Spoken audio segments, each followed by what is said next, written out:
I would like to emphasize that this is a very important training participated in by our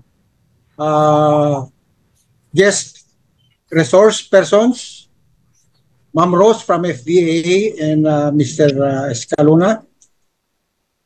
So this is a great or good forum where we will learn a lot from them and to address matters in the field of pesticide handling.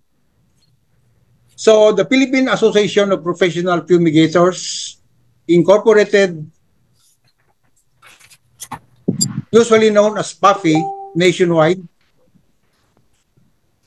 in collaboration with the Food and Drug Administration, will conduct today, or this event, the supervised pesticide handling and pesticide handlers training. Foremost, I would like to encourage everyone to stay tuned to the lectures, and please note that the admin staff of this event will take shots of our presence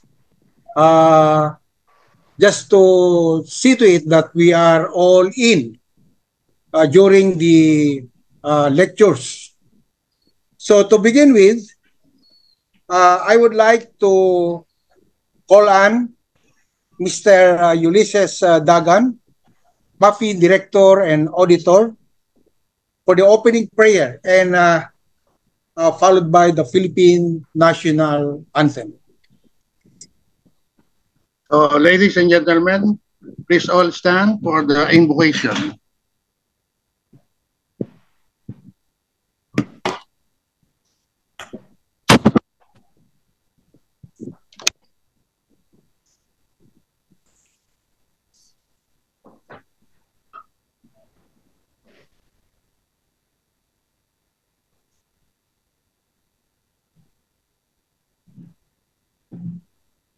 Let us now bow our heads and put ourselves in the holiness of God, the Father, the Son, and the Holy Spirit.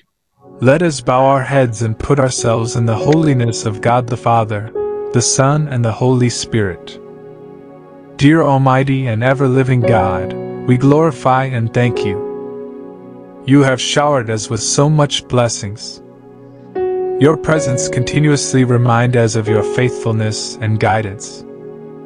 We humbly ask you to shower our speakers today of your greatest inspiration, so that they may share the most of their knowledge, heart and soul to their respective topics. May we absorb the invaluable knowledge and put it into practice what we may learn today. We pray that you bless all the committees in charge, that they may be able to fulfill their tasks responsibly, that the objectives they have set may all be achieved. Your infinite blessing would mean the success of this seminar. May we be living witness of your genuine love through the enactment of the knowledge acquired through this activity. We ask this in the name of Jesus Christ, our Lord and Savior. Amen.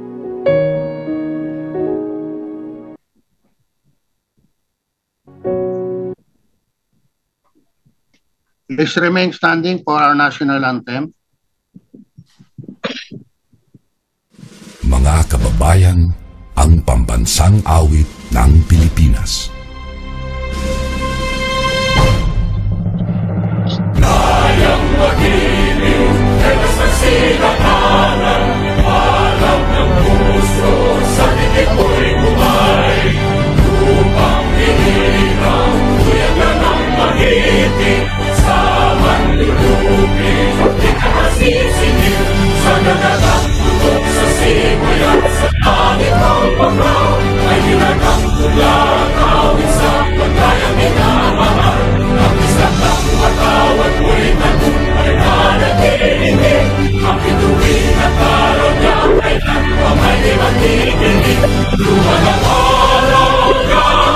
Hatid pagsindi, buhay langit sa Langit pagsinta, buhay langit sa piling mo. Ang higaya na pagkay malapit, at mamatay ng dahil sa'yo. Please be seated.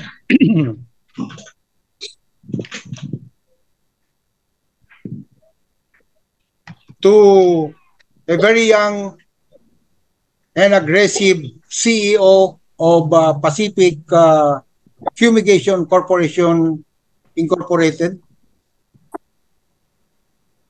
an MBA, and now presently pursuing his PhD degree in the field of business administration. I would like to call on Mr. Paulo Bondo, the new PAFI president, for his opening remarks. Thank you very much, Mr. Agulay.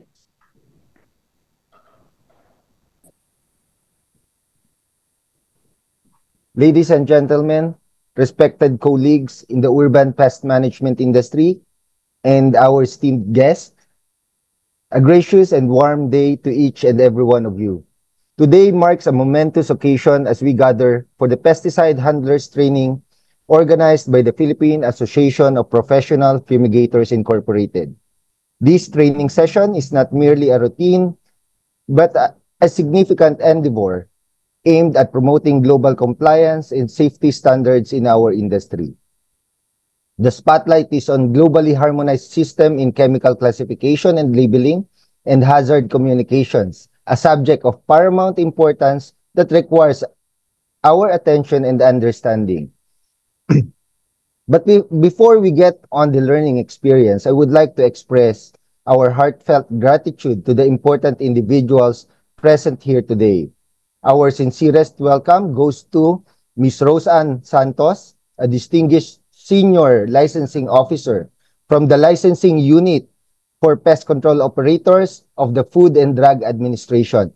Ma'am Santos, your presence here is an honor, and we are grateful for the knowledge you bring to share with us regarding the GHS in classification and labeling of chemicals. A special acknowledgement also is extended to Ms. Patrice Mendoza, a colleague of Ms. Santos at the Food and Drug Administration. Your presence, ma'am, not only adds a layer of camaraderie to our gathering, but also exemplifies the collaborative spirit that is important for the advancement of our industry. We are equally privileged to have Mr. Jeffrey Escalona with us today, a DOLE accredited occupational safety and health practitioner. Mr. Escalona, your dedication to promoting safety standards and practices is commendable, and we eagerly anticipate your insights on hazard communications. Of course, my heartfelt appreciation to the attendees from various pest control associations across the Philippines. Special thanks to the Philippine Federation of Pest Management Operators Association, Pest Control Association of the Philippines, PICAP, South Luzon Pest Management Operators Association of the Philippines Incorporated, or SLP-MOA, Pest Control Association of Visayas, North Central Luzon Pest Management Operators, Mindanao Urban Pest Management Association, and to all other pest management associations that may have not been mentioned. We extend our gratitude to you as well. Today's training holds significance as it aligns with the FDA's requirement of proof of attendance in SPH and PH training related to urban pest management for the initial issuance of FDA license to operate as urban pest control operator. We recognize that despite persistent efforts, some of our colleagues are still in the process of securing their license to operate. Therefore, this training serves as a stepping stone, offering knowledge and insights necessary for compliance. As we gear up and prepare ourselves to assume the role of professional urban PCOs, we find reassurance in being under the vigilant oversight of the FDA. It brings us contentment to know that FDA serves as a guiding force in our journey towards professionalism in urban pest control operations. We hold an optimistic outlook, trusting that FDA's guidance will facilitate a smoother path for us to easily comply with the stringent requirements necessary for obtaining the long-awaited license to operate. We view the FDA not merely as a regulatory body, but as a valuable partner in our collective pursuit of excellence and professionalism. With a shared aspiration to achieve the desired LTO, we stand united in our commitment to assisting one another. Let us remain cognizant of the important role that FDA plays in urban pest control industry.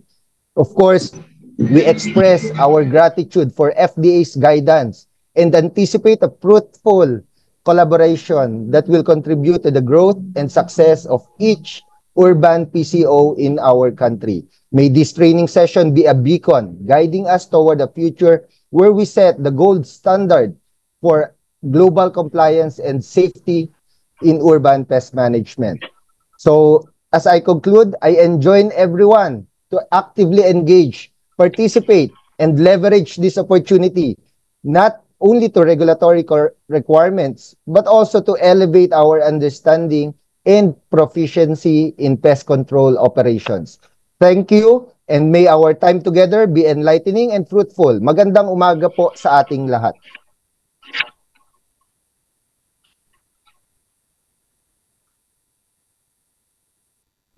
Sir Val, you're in mute. Thank you, Sir Pao. Thank you, PAFI President Paulo Bundok. Now may I call on the past president and now a training officer of PAFI, Mr. Miguel Romero Salas, to introduce our guest lecturer, Ma'am Rose Ann Santos, Officer 3 of the Food and Drug Administration. Sir Miggs, take it away.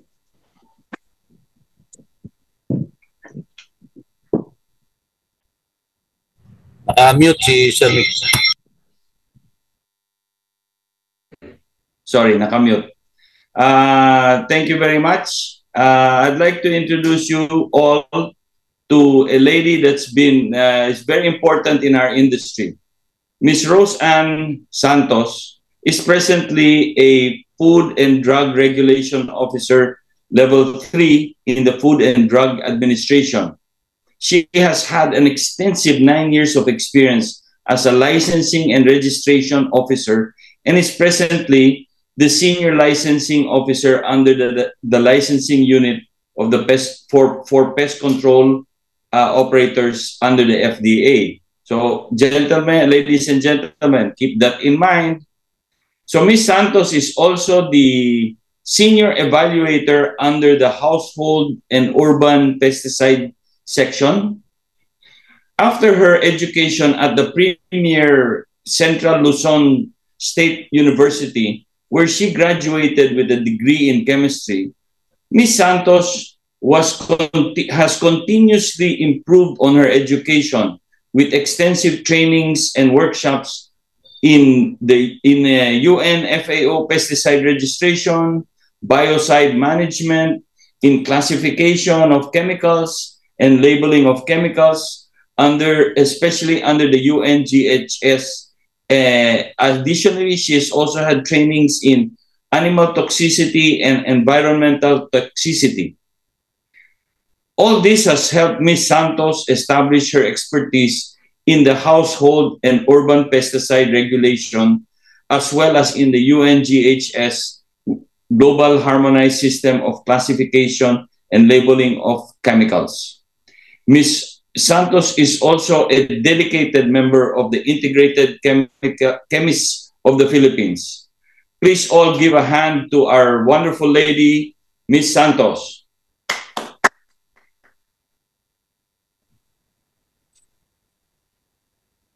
Good morning po. Good Can morning, you hear ma'am. me po? Ma'am Rose. Yes, very much. Very clear po, Ma'am Rose. Good morning po. Thank you po. Good morning, everyone. Thank you, sir, for your very nice introduction. Today, I'm going to present po the globally harmonized system of classification and labeling of chemicals, or also known as GHS. I would like to request po sana if I can off my camera because my internet currently is unstable. Yeah, that's okay, ma'am. Thank you so much po.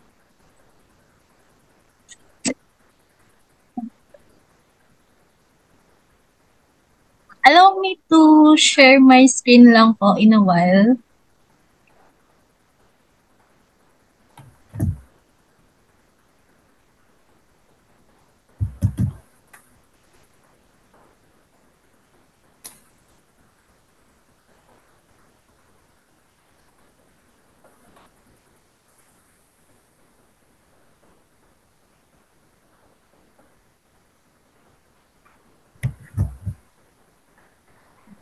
Can you see my screen?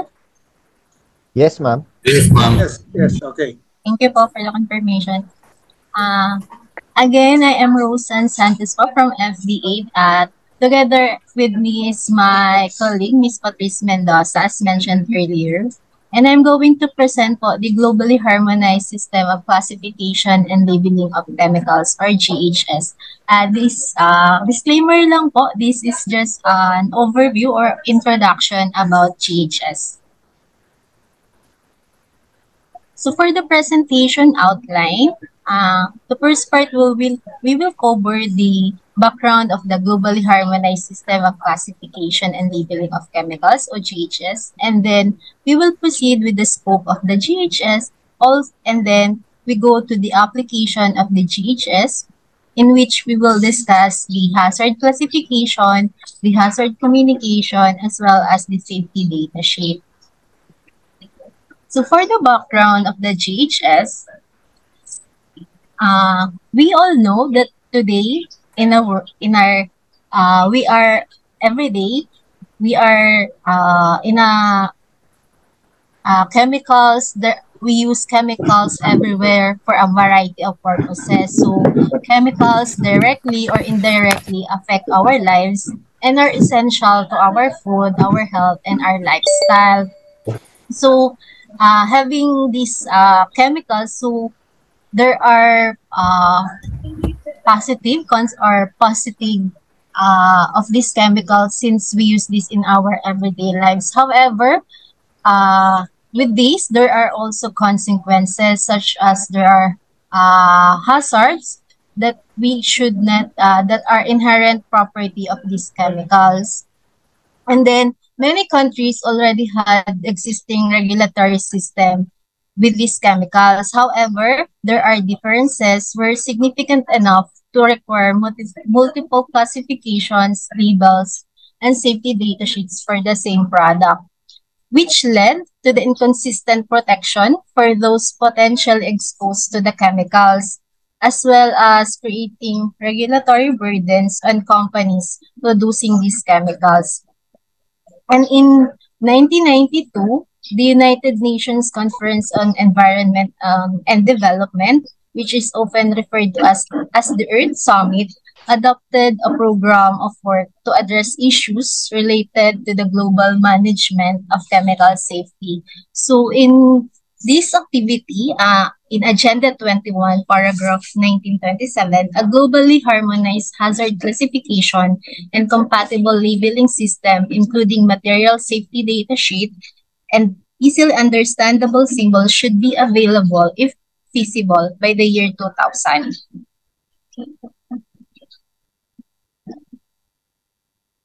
So, Globally Harmonized System, or GHS, is an international system that harmonizes the classification and labeling of hazardous chemicals. It is a logical and comprehensive approach for defining the health, physical, and environmental hazards of chemicals, applying agreed hazard criteria to classify chemicals based on their hazardous effects, and communicating hazard information, as well as protective measures on labels and SDS, or safety data sheets. So the GHS document, which is also known as the Purple Book, is a United Nations publication outlining the provisions of the GHS. And it has four main parts. Part 1 is the introduction, composed of the purpose, scope, definitions, hazard classification, and communication, including labeling and SDS. And then the part 2 is the classification criteria for physical hazards. Part 3 is the classification criteria for health hazards. And part 4 is the classification criteria for environmental hazards. So the GHS Purple Book has numerous annexes in which further information and guidance to help facilitate consistent implementation of the GHS. For example, is the Annex 4, which is the guidance in the preparation of SDS. For the implementation of GHS, we are expected to enhance the protection of human health and the environment, provide a recognized framework for those countries without an existing system. Basically, there are countries that doesn't have this a framework for the classification of chemicals. So with the GHS, it provides framework for those countries. Reduce the need for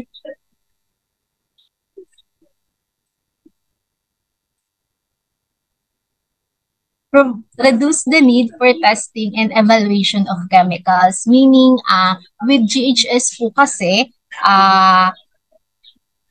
sa GHS po kasi, for this particular benefit na malilimit na po yung pag-test and pag-evaluate po ng chemical sa testing po using the animal study, meron pong kay GHS na mga approach o way kung paano po natin maka-classify yung isang mixture or substance para po sa health hazard and sa environmental hazard na hindi na po kakailanganing dumaan pa sa mga analysis or test. Facilitate international trade in chemicals whose hazards have been properly assessed and identified on an international basis. So this benefit, since meron na pong harmonized classification, ma-facilitate na po yung trade if yung isang product or isang mixture po natin is classified na sa ibang bansa na nagpo-follow sa GHS. Kasi nung wala pa po si GHS, meron po yung mga ibang bansa, meron na po, di bang classification, meron na sila existing system. However po, yun nga po ina-mention earlier na merong mga differences. So with the differences po na yun, kailangan po nilang mag-comply with the different regulation. So nagiging costly po siya sa mga companies na nagko-comply. And then challenging din po siya sa part po ng government to regulate and enforce po yung regulation since different approach po yung nangyayari. So with this po, mapapacilitate na po yung trade since harmonized na po yung classification.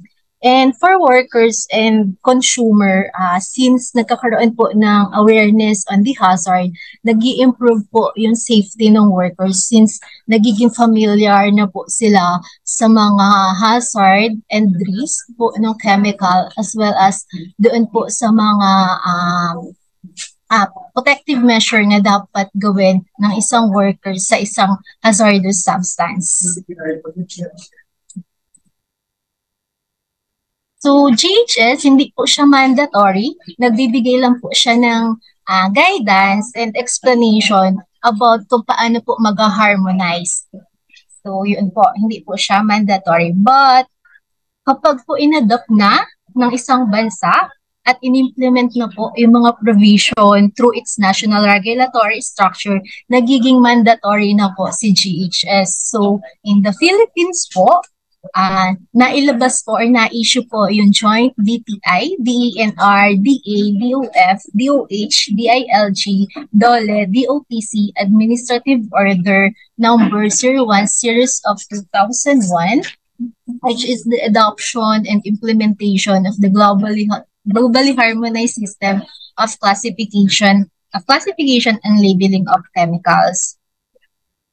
So with the FDA naman po, through the Administrative Order number 2019-0008, which is the regulation for the household urban pesticide, inadapt po din natin yung GHS labeling and classification. For the household urban hazardous substances, like po yung mga disinfectants na for household and urban, through FDA Circular number 2020-025, inadapt na din po si GHS. And for the scope of the GHS, kino-cover po nito lahat ng hazardous chemicals, pure substances, dilute solutions, and mixture. Articles are not covered by GHS. Pharmaceuticals, food additives, cosmetics, and pesticide resides in food, pesticide residues in food are not covered at the point of consumption but are covered in the workplace and transport.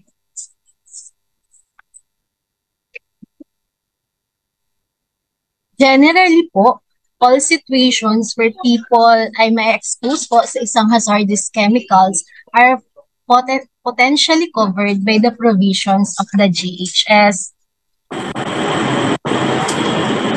The first po is the industrial workplace. So para po ma-ensure na yung mga employers or workers are alam po yung mga hazards is specific po doon sa mga chemicals na ginagamit or hinahandle po sa workers, and then as well po yung mga information para sa specific protective measure, kinailangan na-cover po si GHS para po maiwasan o ma-avoid po yung mga adverse effects na nasanhi po ng pagkaka-expose sa isang hazardous chemicals.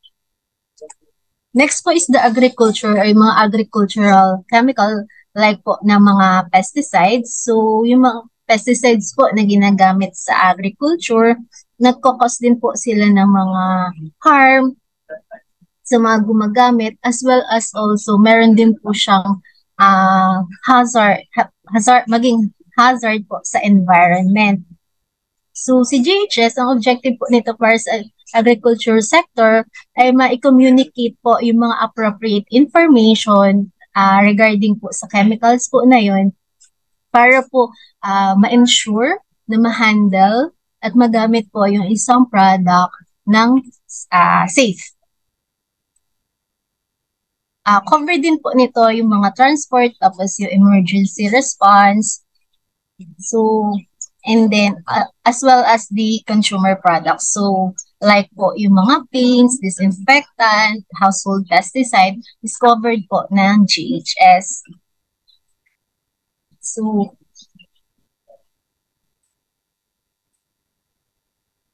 for the application of the GHS, let us first po define po yung mga some key terms po na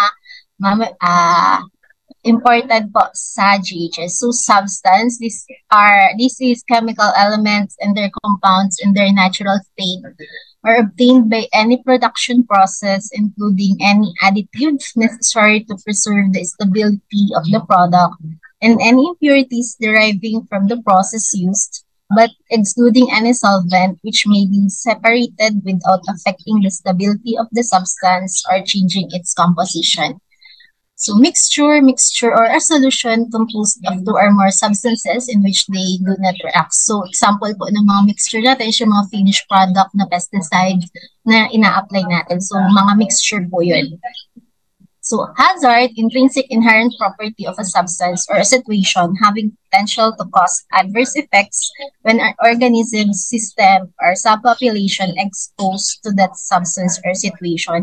Hazard, so intrinsic property na po siya ng isang substance or mixture, meaning parang it's a property na hindi po natin maiaalis doon sa product or sa mixture, for example, si pesticide, hazardous po siya kasi toxic po yung pesticide. So, inherent property ng pesticide na maging toxic. So, risk, the probability of an adverse effect based upon the exposure level or the likelihood of an event with respect to physical hazard. So, risk po is hazard times exposure, or for the physical hazard, it's likelihood of an event. Ibig sabihin po, may risk kapag meron kang hazard at meron kang exposure. So, kung yung isang mixture may hazard pero hindi ka naman na-expose, so wala kang risk. So, ganun po ang ginagawa sa risk management na if yung risk mataas, if mataas yung risk po natin na magkaroon ng adverse effect, it's either magbababaan or aalisin natin yung sa hazard pero hindi nga po natin maaalis yung hazard. So, ang ano po natin yung exposure, paano natin i-control yung exposure. Or kung sa hazard naman po, kung for example, yung isang product na ginagamit po natin is highly hazardous, kung meron naman pong ibang product na less hazardous pero yung benefit or yung intended use is the same, so yung risk po, pwede po natin i-change doon para po yung risk is mas bumaba. Hazard class, nature of the physical, health, or environmental hazard of a chemical like flammable solid, carcinogen, oral acute toxicity. Sa GHS po, meron po tayong 3 types of hazards po kasi the physical hazard, the health hazard, and the environmental hazard. So each hazard, meron po silang mga hazard class. Si flammable solid po, is a hazard class for the physical hazard, while the carcinogen and oral acute toxicity are hazard classes for health hazard. So, hazard categories, division of the criteria within a hazard class meant to be an indication of the degree of severity of the hazard. For example po, parang si hazard categories po ay measure how severe po yung isang hazard class. For example po, si acute toxicity, may 5 hazard categories po siya from Cat 1 to Cat 5. Si Cat 1, yun po yung most toxic na category, while Cat 5, yun po yung least toxic. So, for flammable liquid, for example, has 4 hazard categories. Cat 1 din po yung most toxic, and then yung Cat 4 yung least toxic. So, minimeasure niya po yung degree ng severity ng hazard. Meron din naman po tayong mga hazard subcategories. Ito po yung division ng hazard category to differentiate based on potency. For example po, skin corrosion is an health hazard, category 1. Meron po siyang 3 subcategories based dun po sa potency ng chemical. For example, rapidity of corrosive response after exposure. We go na po sa hazard classification. So, paano po natin kina-classify ang isang mixture or chemical? So, the aim of hazard classification is to identify and characterize the hazardous effects of chemicals. It is described as a 3-step process. First po is to identify the relevant data regarding the hazards of a given substance or mixture. Then, the data, first po is kailangan po natin mag-gather ng mga relevant data para po doon sa ating mixture or substance. Next po is the data is reviewed to ascertain what hazards are associated with the particular substance or mixture. So, i-review po natin yung data para makita natin ano yung mga hazards na applicable or associated doon po sa mixture na yon or sa substance. Last po is a decision on whether the substance or mixture will be classified as hazardous substance or mixture, and the degree of hazard were appropriate by comparison of the data with agreed hazard classification criteria. So kay GHS po kasi, meron din, nag-provide na po sila ng classification criteria. So yung mga data po na to, i-check natin o i-compare po natin sa classification criteria if this data may mamimit siya na criteria para po ma-classify natin yung mixture or yung substance. For physical hazards, nakabase po siya sa classification criteria ng UNRTDG model regulations. Nandito na rin po yung mga test methodology na kailangan i-conduct for product para po ma-identify po yung mga magiging classification in terms po sa physical hazard. So dito po kasi sa physical hazard, hindi magiging applicable yung ibang kay physical hazard, dapat po talaga i-test siya based po sa method na nakalagay po dito sa UNRTDG.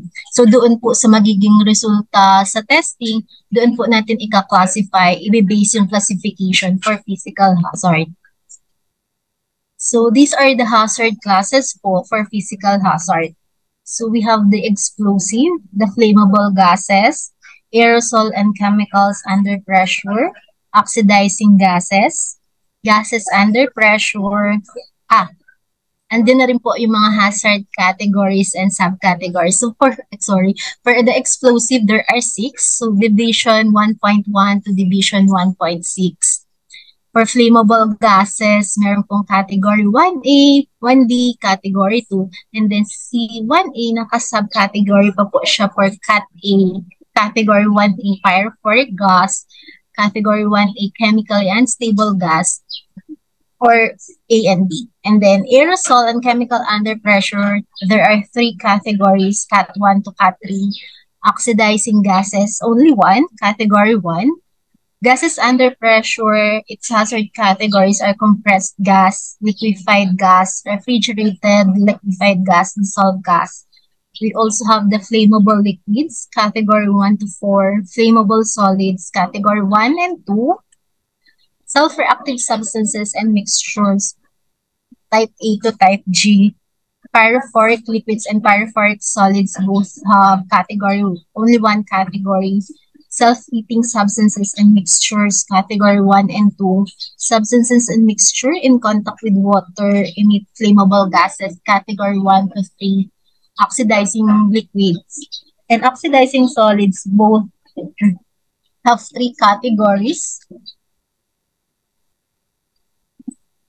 Organic peroxides, type A to type G, corrosive to metals, category 1, and desensitized explosives, category 1 to 4. Para po mas ma-appreciate nyo po yung classification kay GHS using the test data po. May example po tayo dito for physical hazard. Ang kunin po natin na hazard class is the flammable liquid.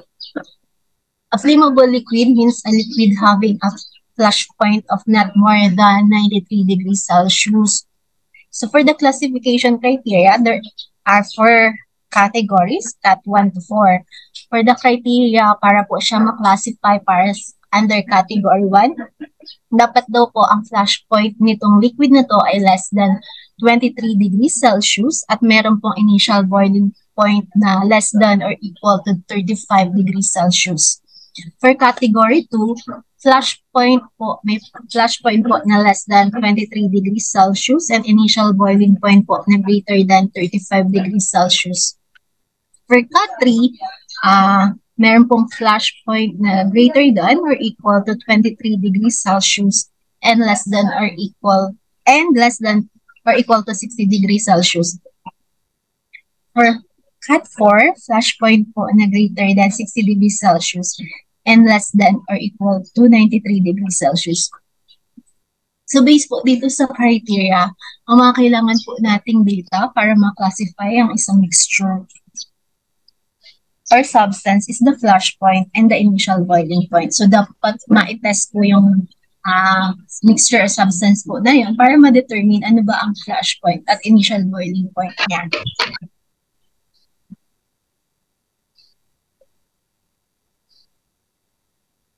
So we can classify po yung ating mixture or substance based on test data available.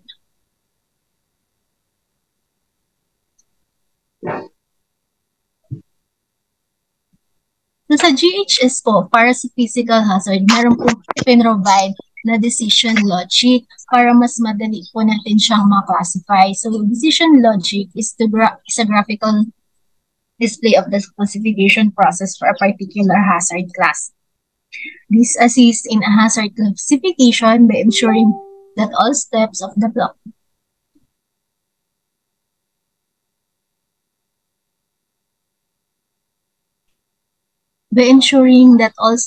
the classification processes are followed using available data.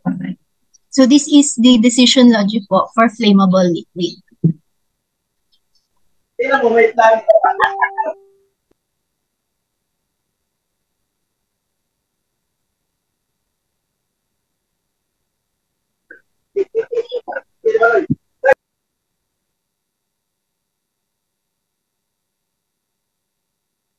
So, mag-example po tayo. Ito po yung example. For example po, meron tayo isang mixture. Una po is to identify po muna yung physical state. That is liquid, solid, or gas. So, na-identify na po, liquid daw siya.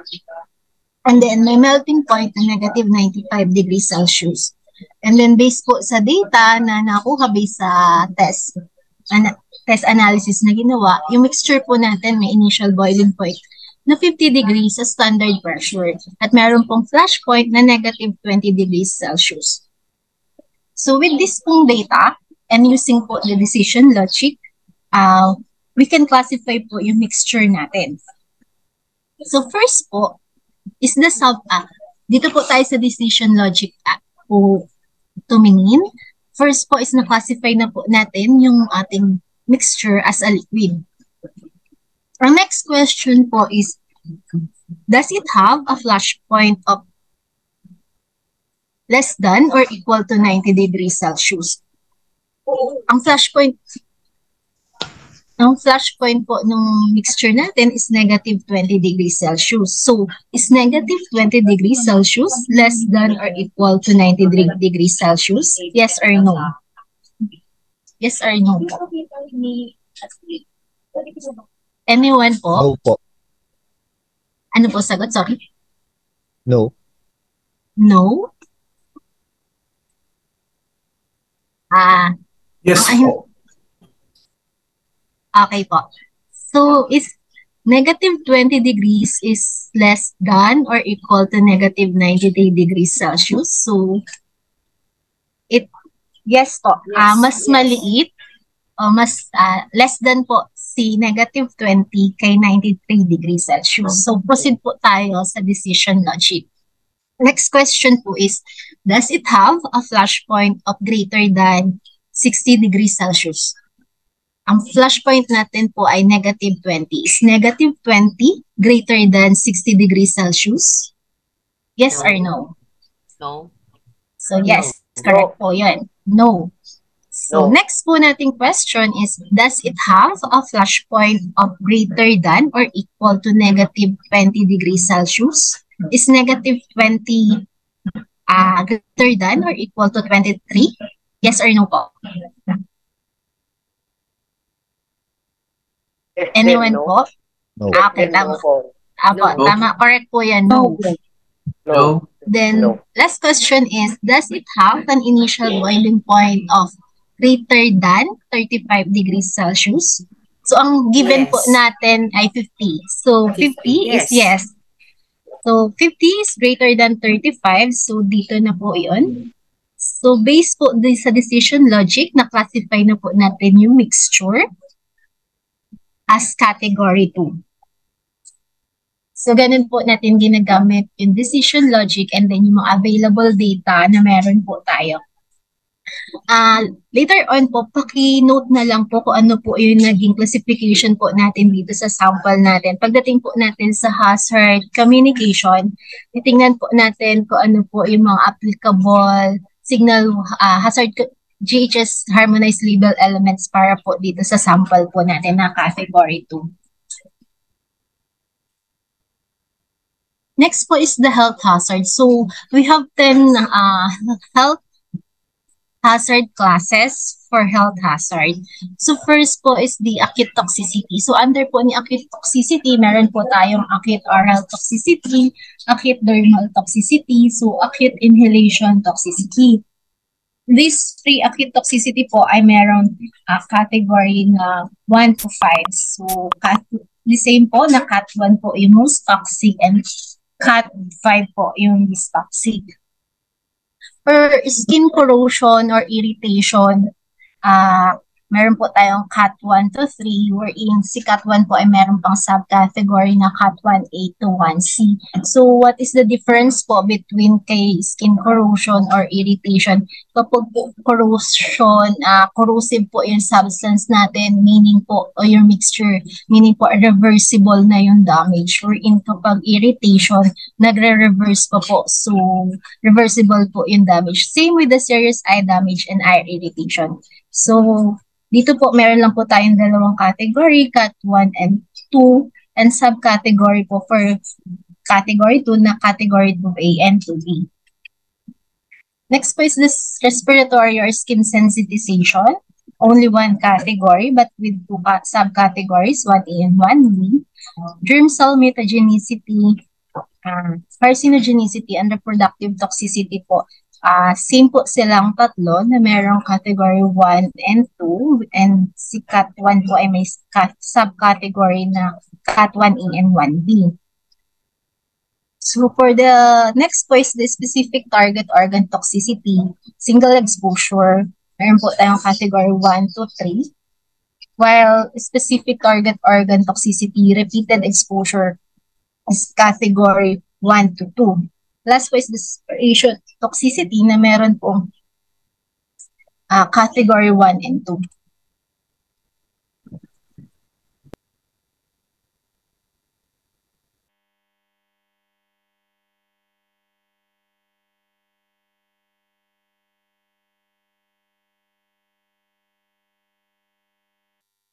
Sorry po, ayaw lang po mag-move ng slide. Ayun.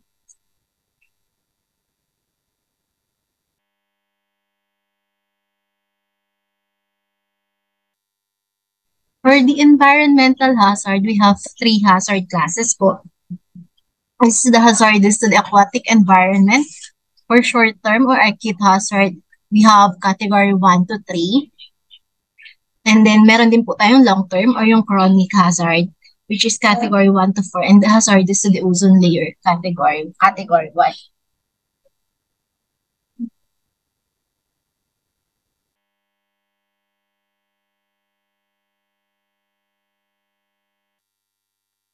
Sorry po, medyo hindi po agad nag-move yung slide.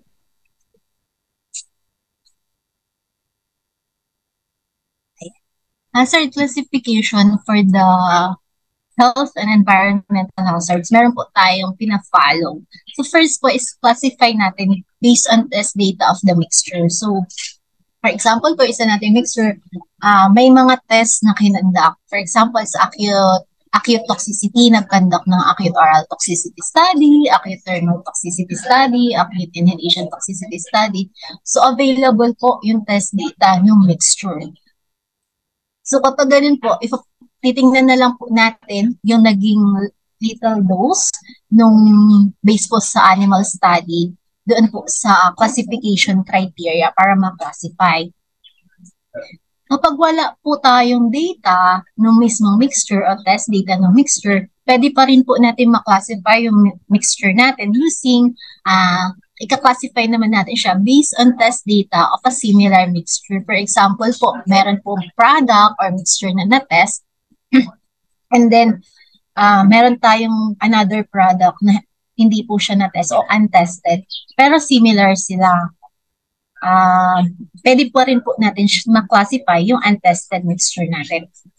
And then, if hindi po to applicable, magpo-proceed po tayo to classify yung product based naman po sa available data on individual ingredients of the chemical mixture. So, to give you po an example for each, first po is classify based on test data of the mixture.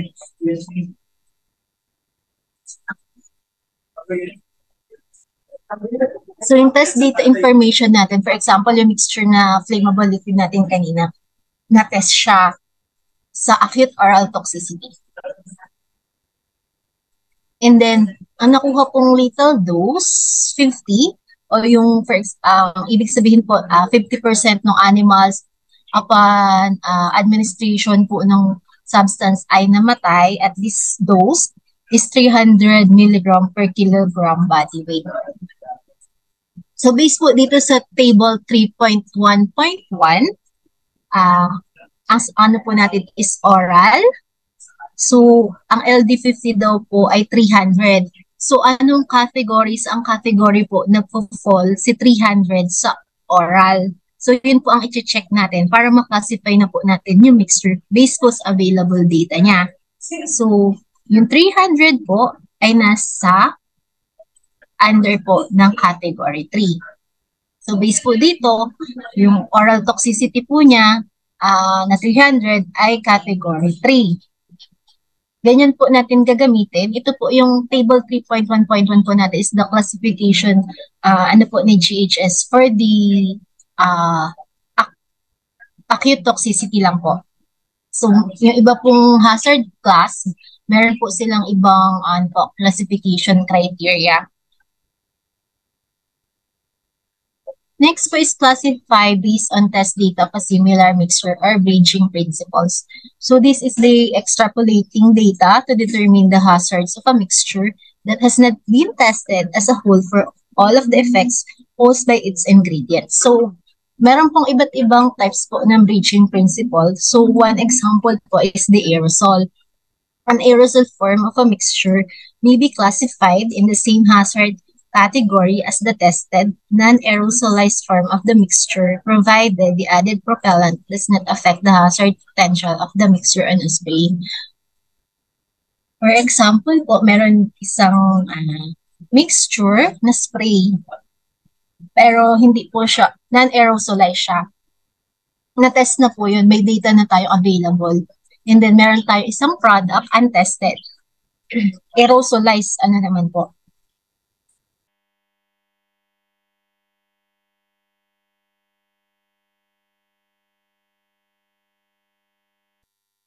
In an aerosolized form. Tapos, since aerosolized, kailangan ng propellant. Ang kailangan po natin i-check, yung mga propellant ba na yun, na is magkaroon ng effect sa hazard classification po ng product. If wala, at na-determine po natin wala,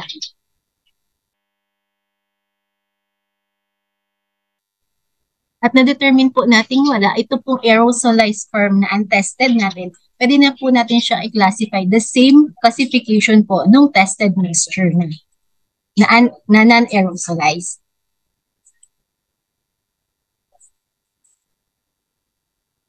Next po is classify based on available data on individual ingredients of the chemical mixture. When there is no available test data for the mixture itself or for a similar mixture,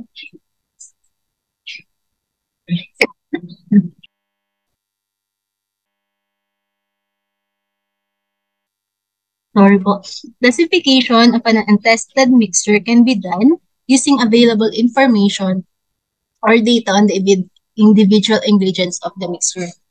So another way po natin to classify a mixture. For acute toxicity po, meron po tayong tinatawag na additivity formula. So ito po is classification based no ingredient of the mixture. Ang gagawin po natin dito, magka-calculate po tayo. Hanapin po natin yung acute toxicity ng mixture based po sa mga LD50 for acute dermal, LC50 for inhalation ng mga individual ingredients. So, ang kailangan po natin dito is yung mga data or LD50, LC50 ng mga components po ng mixture natin.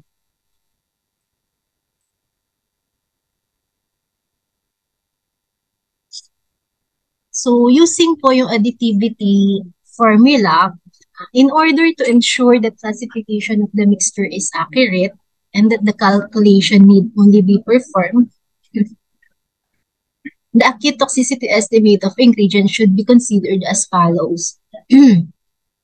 Include ingredient which with a known acute toxicity which fall into any of the GHS acute toxicity hazard. Ignore ingredient that are presumed not acutely toxic, and then ignore po yung mga ingredient if the data available are from a limit dose test. Ito po yung parang tiered approach para sa classification po ng mixture or acute toxicity. Yung first po, nadaanan na po natin yung test data on the mixture as a whole. Kapag wala po, proceed po tayo doon sa next question na sufficient data available on similar mixture to estimate classification hazard. Kapag meron po yun, may apply nga po natin yung Raching principle.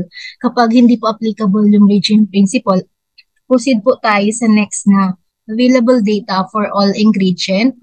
Ito na po yun sa calculation. We have two formula po para po dito.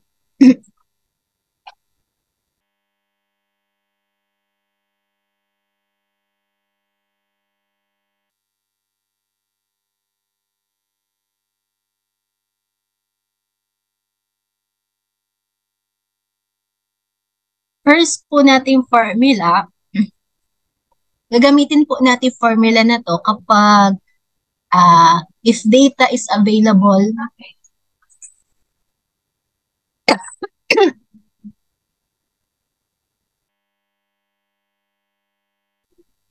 for all relevant ingredients or the concentration of relevant ingredients with no available data is less than or equal to 10%.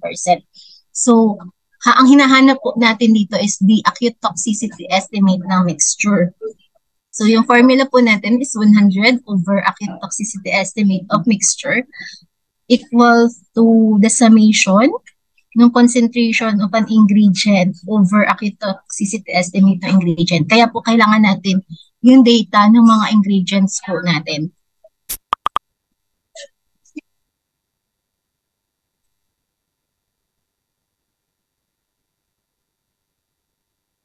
So, another formula po is yung magma-minus naman po tayo sa 100 if yung concentration po ng relevant ingredient with no acute toxicity data is greater than 10%. So, kapag may unknown po tayo, hindi meron ingredient na hindi natin alam kung ano yung LD50 or kung ano yung hazard classification, gagamitin at greater yung percentage po niya sa formulation is greater than 10%, ima-minus na po natin yung concentration niya para hindi niya ma-affect yung buong product. So, kanina na-mention po yung relevant ingredient. Ano po ba ibig sabihin ng mga relevant ingredient? So, these are ingredient which are present in concentration greater than or equal to 1%. Unless there is a reason to suspect that an ingredient present at a concentration less than 1% is still relevant for classifying the mixture for acute toxicity.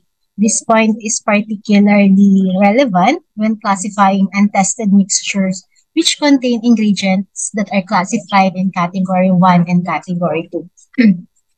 So meaning po, consider natin mga relevant ingredients or those ingredients na sa formulation po niya ay greater than or equal to 1%. And then, pero if meron po tayong ingredient, for example, 0.9%, and then ang hazard category niya for acute toxicity, for example, for oral is nasa category 1 and category 2, we can pa rin po consider yung ingredient po na yun as relevant ingredient. And then, next is, when ingredient should be included or ignored in the calculation. Sabi, include po natin yung mga ingredient with a known acute toxicity which fall into any of the GHS acute toxicity hazard categories. Kanina po may table po tayo, di ba? Yung mga LD50, LC50. Kapag po yung LD50 o LC50 na isang ingredient, nag-fall po doon sa classification na yun, yung from Cat 1 to Cat 5, i-include daw po natin yung ingredient na yun. And then, ignore ingredients that are presumed not acutely toxic. So, like, for example, water, sugar, o yun po mga ingredient or uh, chemical na outside na po doon sa uh, table po natin for hazard categories classification. Ignore ingredients if the data available are from limit dose test at the upper threshold for category 4 for the appropriate route of exposure as provided in GHS table 3.1.1 and do not show acute toxicity. So for example, yung isa po nating ingredient, ang sabi, meron siyang data based sa kinandak na animal study. Tapos yung limit dose yung naging value ng LD50 o LC50 niya. And then based dun po sa animal study, wala namang adverse effect na observe sa mga animals. So pwede na po natin i-ignore yung mga ingredient po na magpo-fall po dito sa criteria po na ito. Ito po yung isang example. Meron po tayong mixture. Dalawa po yung component niya, si component A and component B. And then the percentage ni component A is 40% and si component B is 60%. Una po is determine natin kung sino yung mga relevant ingredient. Ang sabi, ang relevant ingredient are those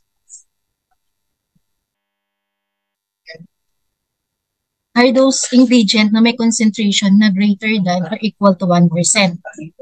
Si component A ay 40%. So 40% is greater than 1%.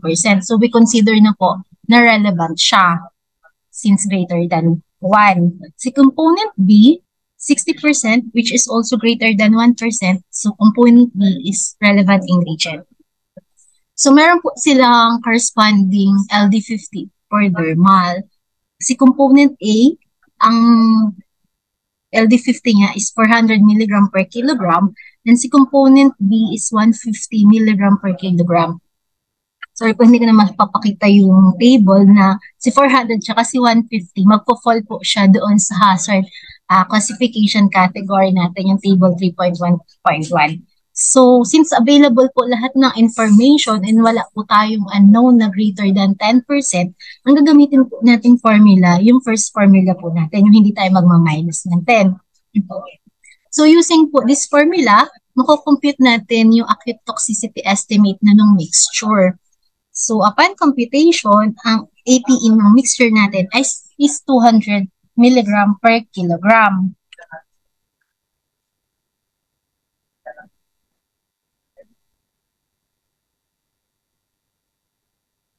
So, sorry. So, si 400 po, check na lang po muna natin. Si component ay 400. So, meron tayong dermal. Check, tingnan niyo po yung row ng dermal.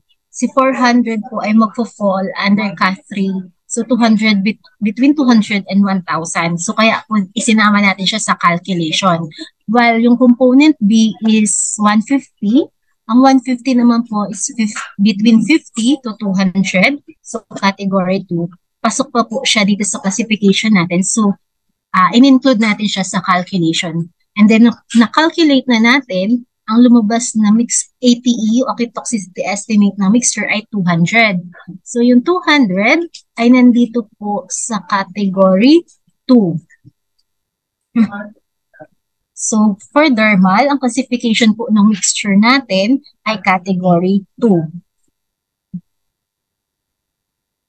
So, let's go na po sa mga hazard communication. Ganun po yung pagka-classify natin sa mga health hazard natin.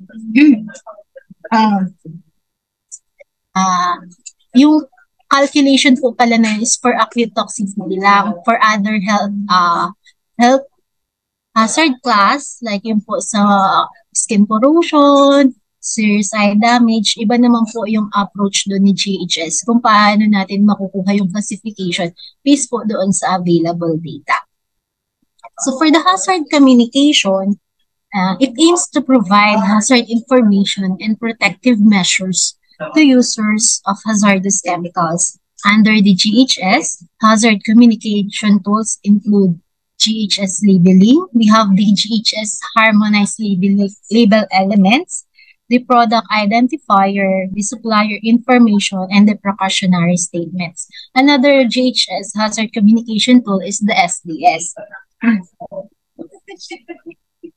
So, has harmonized label elements. First is let us define what is label. This is the appropriate group of written, printed, or graphic information elements that is affixed to, printed on, or attached to the immediate container of a product or to the outside packaging.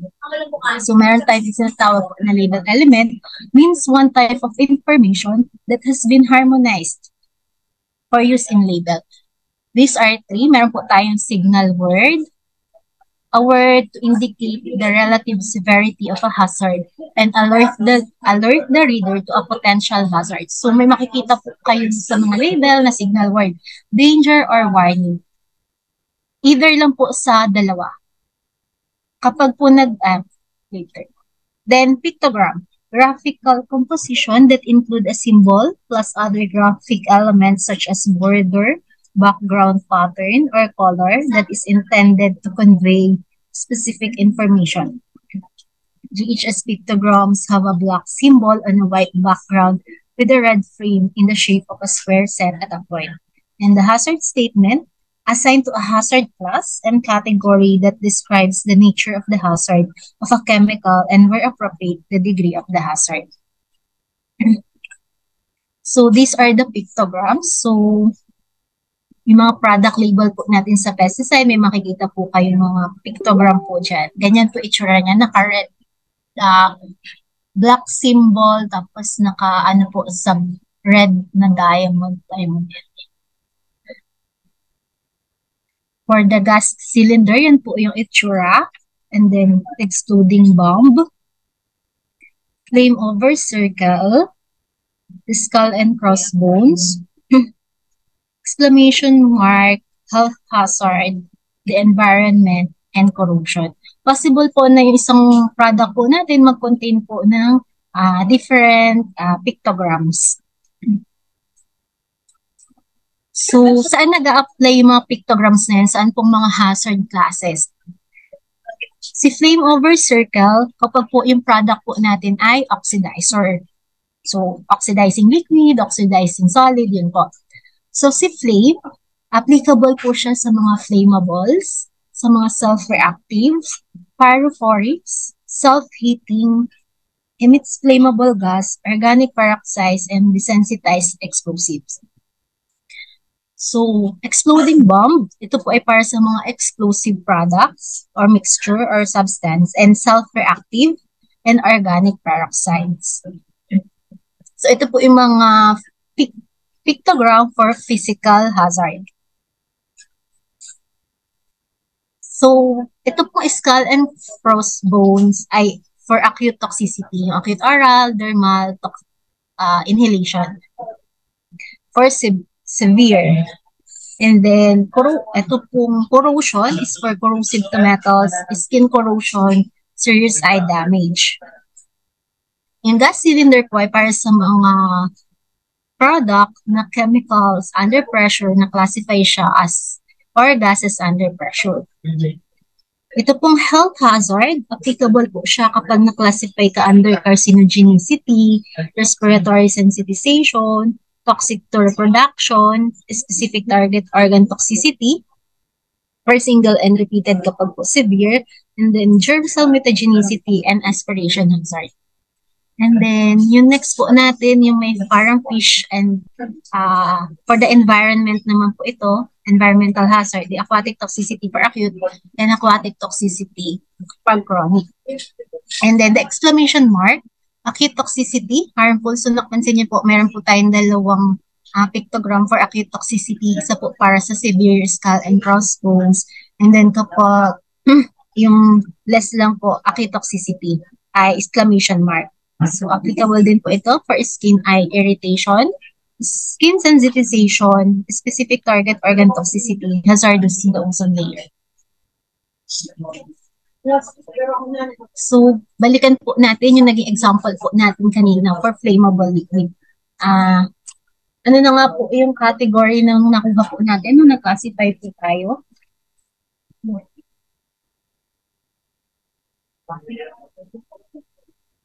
Category 2 po. Yung kaninang ginawa po natin, tama po ba? May nakaalala po ba? Category 2.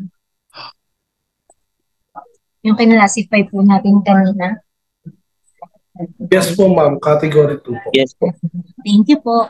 So, category daw po, ito, hazard category 2. Nakita niyo po yung hazard category 2.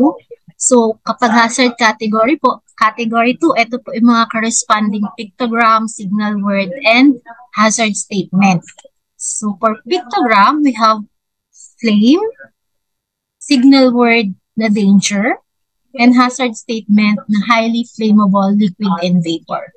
So, kapag yung product po na, kapag yan po ang mga nakita nyo, so expect po ninyo na parang ano nyo na po na flammable yung product ko na ginagamit. So, ano nyo na po na ano ba yung mga corresponding precautionary na dapat gawin para po hindi magkaroon or maano po natin yung product na magkaroon ng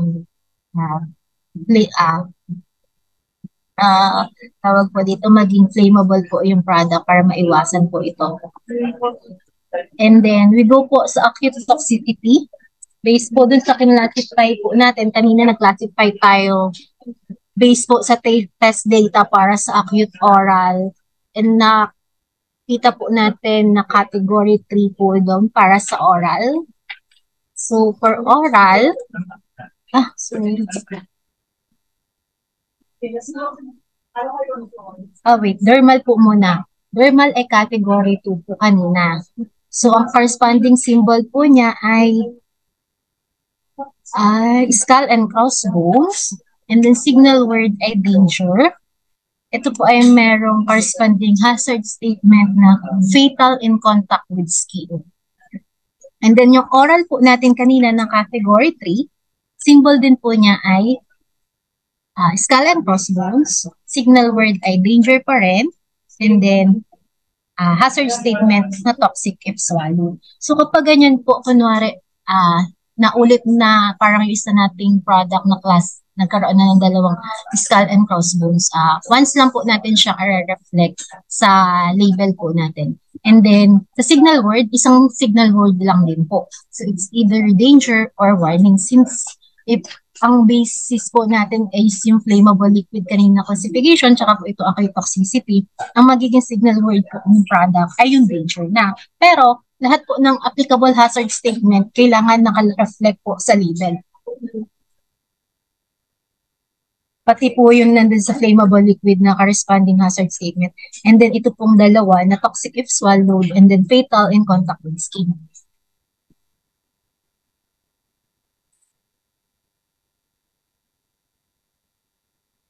And then, ito po yung sa mga environmental hazard naman po na classification.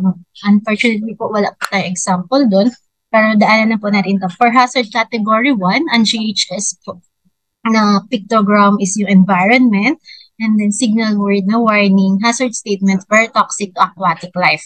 For acute 2 and acute 3 categories, wala po siyang corresponding pictogram. And wala din pong signal word. Pero meron po siyang hazard statement na harmful to aquatic life. Meron po tayo sa GHS na tinatawag na precedence. So, dito po, sa signal word, yung mga precedent rules po natin for signal word. If the signal word danger applies, the signal word warning should not appear. So, isa lang po talaga yung mag-a-appear. So, si danger, mas corresponding siya sa more severe. So, ito po yung ilalagay natin sa label. For example, kung na-classify natin sa iba't ibang type ng health hazard or environment or physical, and then meron po ang lumabas po na signal word ay danger at warning, dalawa, ang ilalagay po natin sa label is yung danger na. On GHS pictograms, if the skull and crossbones applies, the exclamation mark should not appear. If the corrosive symbol applies, the exclamation mark should not appear where it is used for skin or eye irritation. If the health hazard symbol of appears for respiratory sensitization, the exclamation mark should not appear where it is used for sensitization or skin area irritation. And then for GHS hazard statements, if the statement very toxic to aquatic life with long-lasting effects is assigned, the statement very toxic to aquatic life may be omitted. If the statement toxic to aquatic life with long-lasting effects is assigned, the statement toxic to aquatic life may be omitted. If the statement harmful to aquatic life with long-lasting effects is assigned, the statement harmful to aquatic life may be omitted, and the statement causes severe skin burns and eye damage. The statement causes serious eye damage may be omitted. And then another hazard communication po for sa label, GHS label, is the precautionary statement. This is a phrase that describes recommended measures that should be taken to minimize or prevent adverse effects resulting from exposure to hazardous product or improper storage or handling of hazardous products. So ito po yung mga precautionary statement po natin na-organize into 5 different types. You have the general, prevention, response, storage, and disposal. So, yung general precautionary statement po natin na always po makikita sa lahat ng pesticide label is the keep out of reach of children. So, depende po doon sa hazard classification natin, yung magiging precautionary statement din po na identified na po sa GHS. Let's see po itong example for acute toxicity. And ngayon po meron tayo ditong for inhalation. For example, yung mixture po natin na classify sa inhalation as category 3. Meron po siyang symbol na skull and crossbones, signal word na danger, and hazard statement na toxic if inhaled. And ito po yung mga precautionary statement. For prevention, avoid breathing dust, fume gas, mist, vapors, or spray. Kung ano man po yung state po or kung ano po yung product. And then use only outdoors or in well-ventilated area. For response, if inhaled, remove person to fresh air and keep comfortable for breathing. Get emergency medical help immediately. And then specific treatment. For storage, store in a well-ventilated place. Keep container tightly closed. Store locked up. And for disposal, dispose of container 2. So in accordance with the ano po natin, regulation sa disposal po ng hazardous waste. So this is an example po ng pesticide label. So ito po ay isang aerosol, so for general use. So andyan po yung product name, which is also the product identifier na included din po kay GHS, as well po yung active ingredient content. And then yung isa po pong kay GHS is the supplier information. So makikita nyo po dyan, meron po tayong particulars po ng marketing authorization holder. So siya po si MAH, siya po yung nagpa-register ng product. So kapag po ang product is imported, nire-require din po natin na ilagay po, kapag hindi po si MAH ang manufacturer, nire-require po natin na ilagay din po sa label kung sino po yung manufacturer ng product. So hindi po included sa GHS po yung color band, pero nire-require po natin na mayroong color band po yung mga pesticide products natin. So saan po nagbe-base si color band? Sa acute toxicity category din po. So kapag category 1, ano po natin category 1, hindi po natin siya ina-allow for pesticide registration. So kapag po ang isang product na classify sa acute toxicity na Cat 1, hindi po siya i-register. So mali-disapprove po yung application. Yung category 2 po, may red color band. Category 3 and 4 ay yellow. 3 is yellow, 4 and 5 ay blue. Kapag not classified po is green. So ito pong sample product po natin, meron po siyang blue na color band. So makita din po ninyo, andyan po yung product natin, meron siyang pictogram, na flame and exclamation mark, and a signal word po na danger. And then, for the hazard statement, ayan, ito po yung complete information na dapat yung product po ay ng pesticide ay meron. Plus po, ang ano din po, isa po sa pinakamahalaga din po na dapat na makita natin sa product label is the registration number. Kasi po, di ba po ang ano po natin ngayon sa PCO, dapat lahat po ng ginagamit yung product ay registered with the FDA. Kaya po yung basis po natin is yung registration number na makikita niyo po sa product label. Kapag po meron kayong parang doubt or kung gusto niyo pong i-check kung registered po ang isang product, punta lang po kayo sa FDA verification portal, ma-check nyo na po doon. Kahit type nyo lang po yung product name, makikita nyo po doon if registered or not yung product. If meron po kayong doubt na baka pwede nyo rin po kaming i-email to us kung registered po yung isang product. Para po tayo ma-ensure lang din po na lahat po ng ginagamit nating product sa PCO, services po natin ay registered. And then last na po is the safety data sheet. So this is the document complied by the supplier of the product to provide very detailed information about the substances or mixture. So it contains 16 sections po.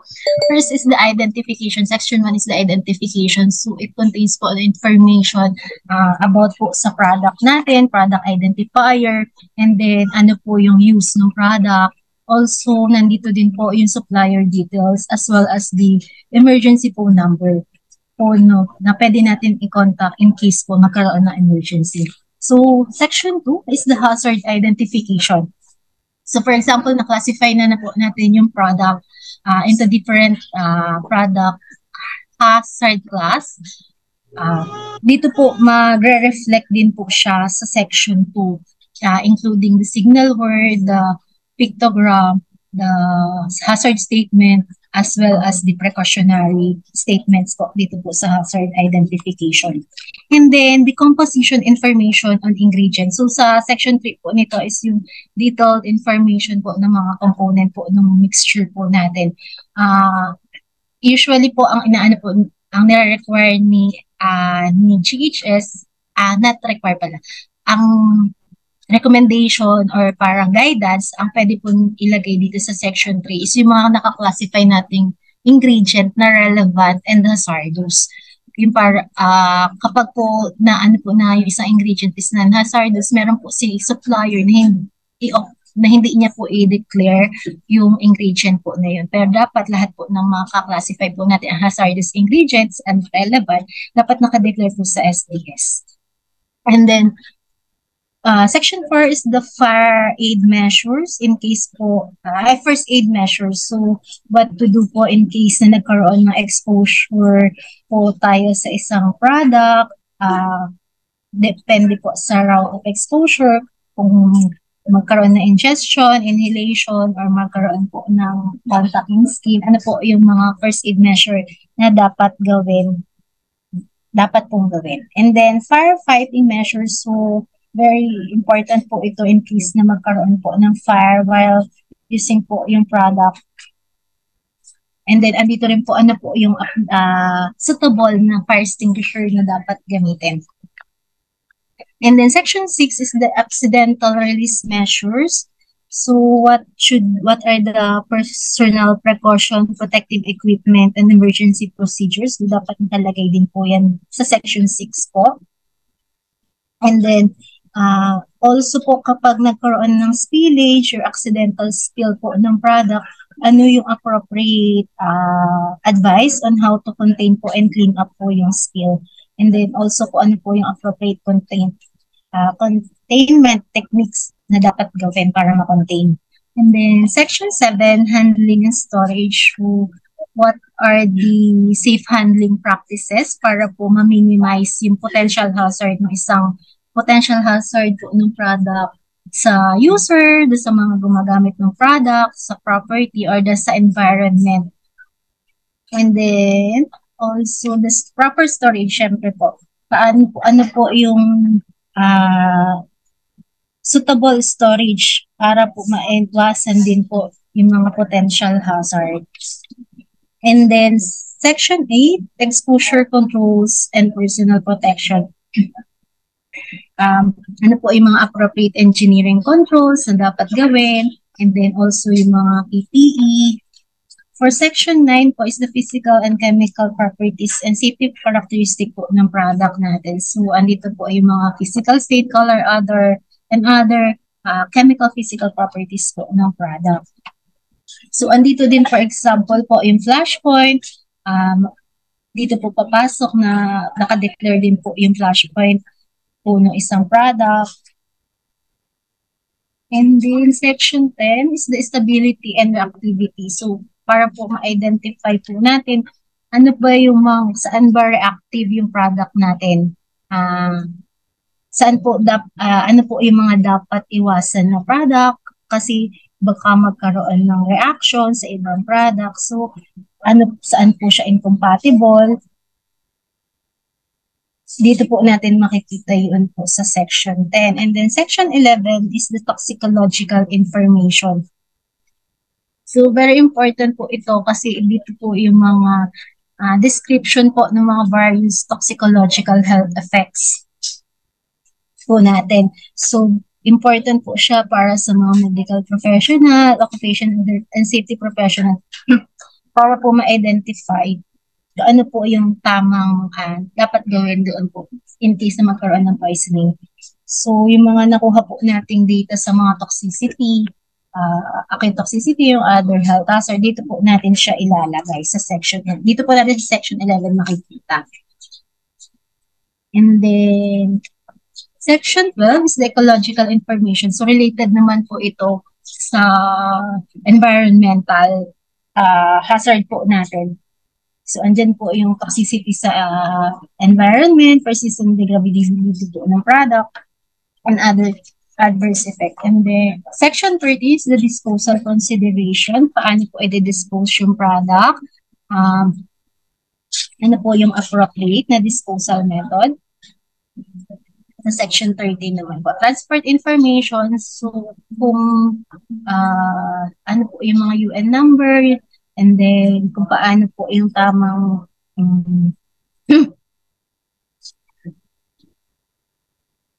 provide basic information po sa transporting shipment ng hazardous substance or mixture. And then Section 15 is the regulatory information po. Kung ano po yung mga nagre-regulate na mga doon po sa ng product or mixture, kung cover po ba siya ng mga iba-ibang regulatory or mga convention po. I-mention din po yan sa Section 15. And then for other information, some of the information na pwede pong ilagay dito is yung date ng preparation po ng SDS or the latest revision or kung kailan po na revise po yung SDS. And then some abbreviation and acronyms po na ginamit sa SDS, din po ilalagay. So, I think that's the end of my presentation po. Sorry po po yan, sumabra po sa time. Thank you po. So, pwede lang po mag-remind. Sorry po. Doon po lang sa kasi since GHS po ito, hindi ko na po masyadong na-cover pa yung ibang information sa product label. So, reminder lang po first po is to always check po if registered po yung ginagamit natin product. Next po is gamitin lang po yung product based po doon sa intended use na nakalagay po sa label. And then, read, understand, and follow po yung mga directions for use, precautionary measures na nakalagay po doon, ano po yung mga PPE, para ano po yung mga dapat gawin in case na magkaroon ng accidental spill, karoon ng exposure, and then yung mga, especially po sa mga precautionary, paki-follow po talaga po yung mga nakalagay sa label para maiwasan po natin yung mga untoward or mga accident na para po safe po yung paggamit natin sa product. Yun lamang po, maraming pong salamat.